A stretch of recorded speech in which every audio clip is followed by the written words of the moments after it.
Bonjour à tous et toutes. Manon. Donc aujourd'hui, nous sommes tous là pour c'est le dimanche 1er décembre, qui est la journée mondiale de lutte contre le VIH-Sida. Ça, je vous apprends rien. Déjà, merci à tous et toutes d'être si nombreux et nombreuses. L'idée, c'est, je vous pose un petit peu le contexte, les chiffres à Paris, c'est en 2018, 900 découvertes de sérologie positive au VIH, ce qui représente environ 15% des diagnostics au niveau national, donc 15% comparé à toute la France. C'est également 16% de baisse des nouveaux diagnostics entre 2015 et 2018. Donc, alors c'est une bonne nouvelle, mais c'est également très inégal au niveau des populations. On sait bien qu'il y a certaines populations, comme les femmes et les hommes ayant des relations sexuelles avec les hommes nés à l'étranger, qui sont moins concernés par ces baisses. C'est les populations qui sont régulièrement discriminées, pénalisées et dont la précarité aggrave la vulnérabilité au VIH qui sont les plus touchées, alors qu'aujourd'hui tous les moyens existent pour mettre fin à l'épidémie. Donc cette épidémie de VIH continue de prospérer sur les inégalités de santé, les inégalités sociales, les inégalités territoriales, de genre et d'origine. Du coup, l'idée de faire un appel, cet appel c'est pour qu'il y ait un engagement, pour qu'il y ait un objectif commun pour la ville de Paris, et cet objectif c'est 0 nouvelle infection au VIH d'ici 2030 pour la ville de Paris, et la fin de toute forme de discrimination et de stigmatisation pour les personnes vivant avec le VIH. On appelle donc à un engagement pour une santé de qualité, qui soit adaptée, qui soit équitable et accessible pour toutes et tous sur l'ensemble du territoire de Paris. Voilà. Ouais. Je donne la parole à Giovanna. Bonjour. Alors, on a compris qu'aujourd'hui, il y a des outils qui nous démontrent qu'on peut maîtriser l'épidémie, voire aller vers l'éradication de l'épidémie.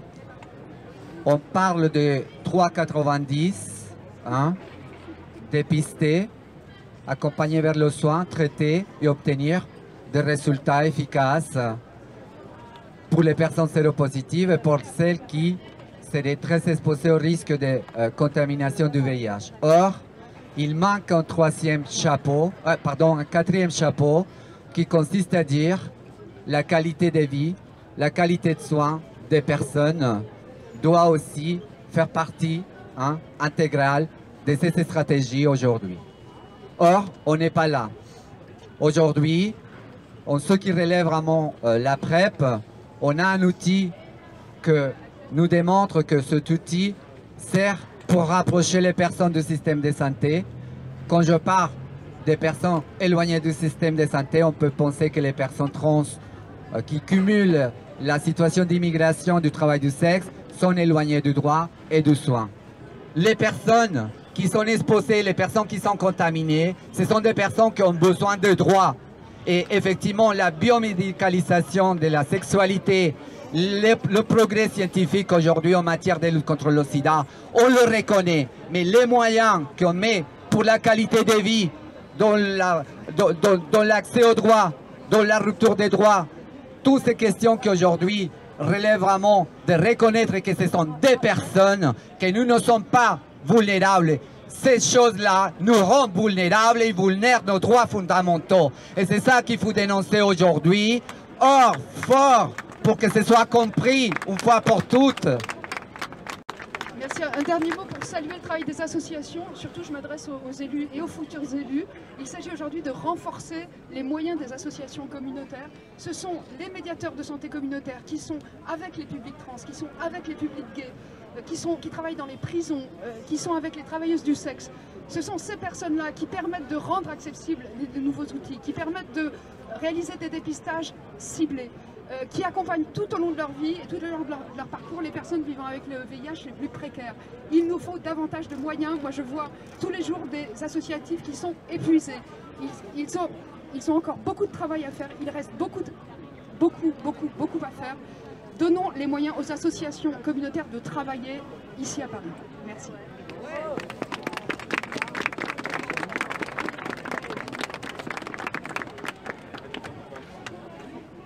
Et le village montre à quel point l'accompagnement associatif reste mobilisé.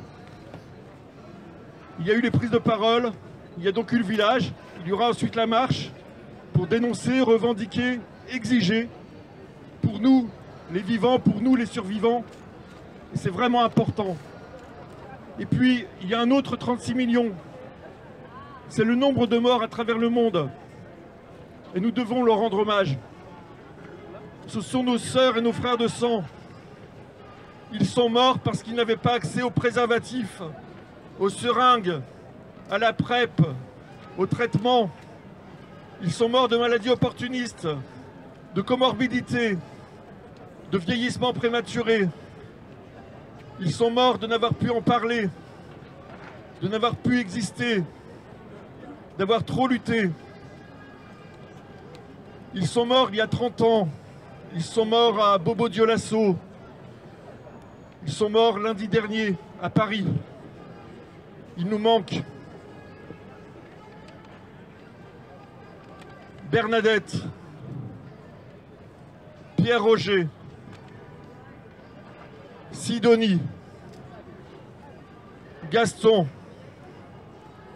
Habiba, Justine, Roger, bébé Angèle, Léopold, Chantal, Papa Fang,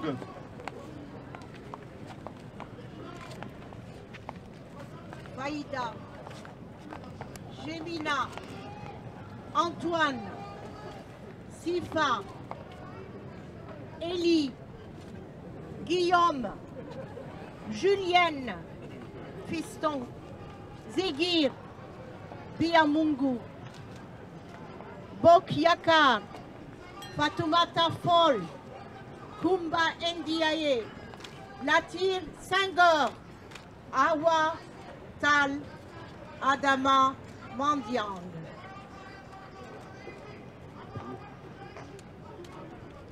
Fatia, Roukaya, Moussa, Karim, Fetia, Mohsen, Youssef, Amina, Idrissi, Aziz, Ismaël, Sirama Issa, Miki.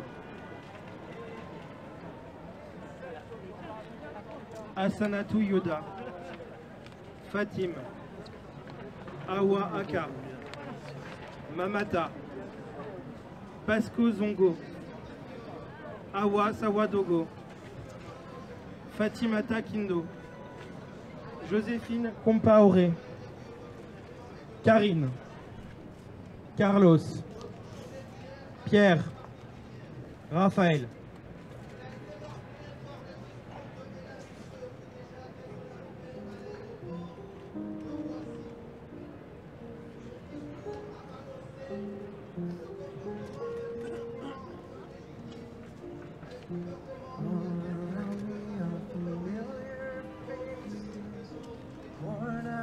Places, worn out faces, bright and early for their daily races, going nowhere, going nowhere.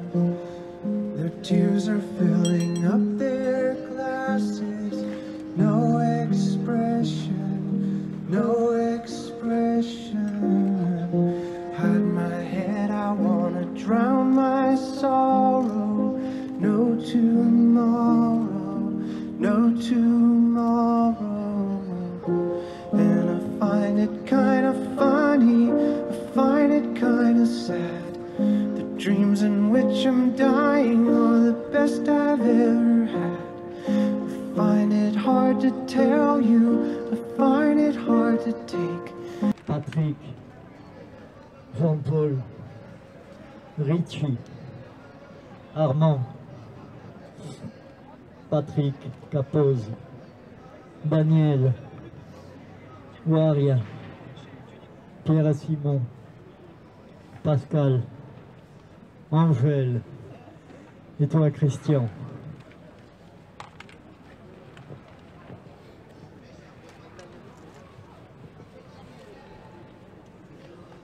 Jean Babois, Eugène Mbappé, Jean Nzea, Madame Penayap, Esther Yateng. Vous avez apporté à cette cérémonie le respect, le silence. Il ne faut pas oublier, mais la lutte, elle continue. Donc la journée mondiale de lutte contre le sida n'est pas terminée aujourd'hui. Nous clôturons le village associatif et j'invite les personnes à se diriger vers... Par là, il y a le camion d'Act Up Paris qui organise une manifestation, comme tous les 1er décembre. Et ça va commencer par une prise de parole. Donc si vous voulez vous diriger tranquillement là-bas, en respectant de ne pas marcher sur le patchwork, s'il vous plaît. Merci infiniment.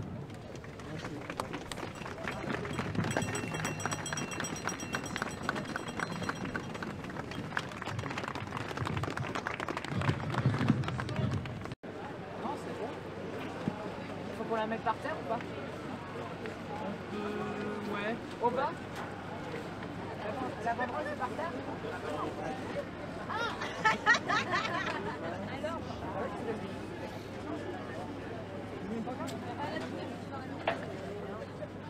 Mais on peut pas la coller. Non, il faut la tenir. Nous, on peut les mettre comme ça. Tends! Allez! Tendez! Allez, un peu en érection. En érection!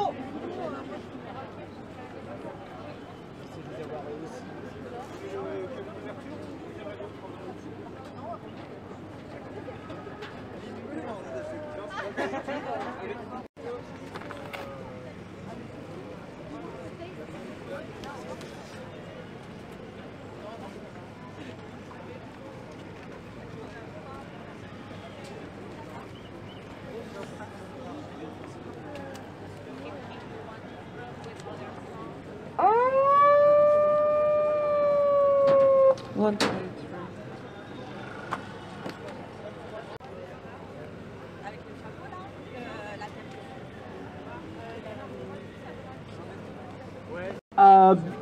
Bienvenue à la marche d'Act Up Paris pour le 1er décembre, journée mondiale de lutte contre le sida.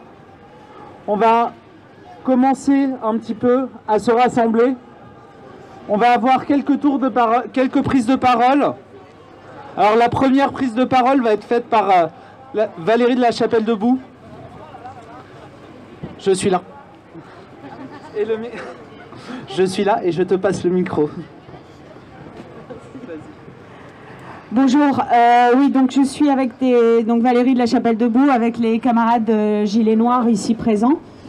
Donc on est ici dans des circonstances particulières puisque c'est notre camarade Diakité, Gilet Noir, qui a été arrêté donc, il y a 3 jours pour des raisons politiques masquées en répression administrative. Il est toujours au centre de rétention aujourd'hui. C'est lui qui aurait dû prendre la parole aujourd'hui, donc je ne vais pas beaucoup parler des Gilets Noirs, c'est les camarades qui vont vous parler de la lutte des Gilets Noirs. Ce qui était important pour nous de dire, c'est qu'aujourd'hui Diakité n'est pas là. Aujourd'hui Diakité aurait dû vous dire qu'il est atteint de l'hépatite B et qu'il se bat politiquement, qu'il lève la tête et qu'il est dans le mouvement des Gilets Noirs depuis son origine, qu'il n'a jamais dérogé à un moment politique, jamais dérogé à une manifestation, à une occupation, à une prise de parole. Il n'a jamais caché son identité ni qui il était. Il fait partie des Gilets Noirs qui ont relevé la tête et qui disent que la répression, le premier objectif de la répression est de faire baisser la tête et d'avoir peur de lutter pour ses droits. Donc Diakité aujourd'hui au centre de rétention n'a pas accès à son traitement contre l'hépatite B depuis maintenant 72 heures. Mais il est là, debout. Demain, il aura la cour d'appel.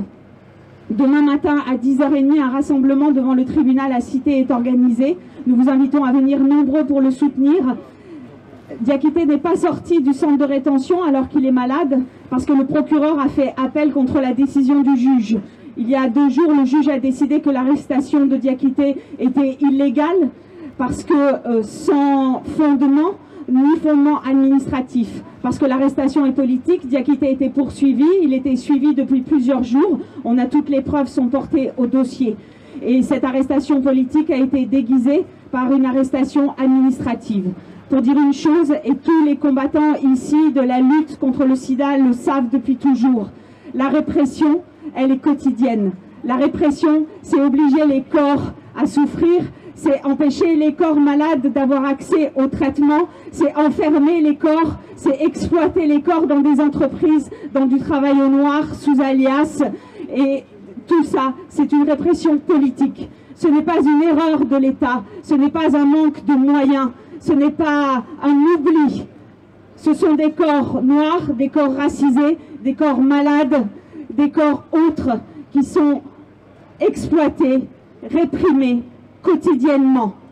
Et le refus de l'accès aux soins, l'enfermement, la persécution quotidienne fait partie de ces répressions politiques. Merci.